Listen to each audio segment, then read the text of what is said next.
ఇక్కడ ఆల్రెడీ నా దగ్గర బౌండరీస్ది నా దగ్గర ఒక షేప్ ఫైల్ ఉంది. ఆ షేప్ ఫైల్ని నేను దీంట్లోకి ఎలా తీసుకొని రావాలి? సో అది మన టాస్క్. సో ఏం చేస్తామంటే ఇక్కడ సేమ్ మనము మన పాత్లోకి వచ్చేసి right click, import feature class. Okay అయిన తర్వాత ఇక్కడ మనము మన షేప్ ఫైల్స్ ఎక్కడ ఉన్నాయో సెర్చ్ చేసుకుందాం. సో నా షేప్ ఫైల్ ఇది టీఎస్ డిస్ట్రిక్ట్ బౌండరీ అనేది ఉంది కదా, ఇది. ఓకే సో ఇది output geo database boundaries.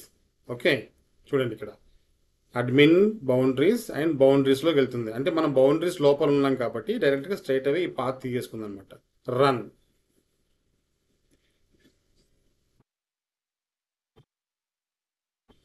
Done. ఇప్పుడు ఇది మనకి ఒక్కసారి రీఫ్రెష్ చేసుకోండి, మనకి దీంట్లోకి వచ్చేసింది చూడండి. ఓకే ఇది ఆల్రెడీ ఇంతకుముందు చేశాను కాబట్టి 2 times కనిపిస్తుంది.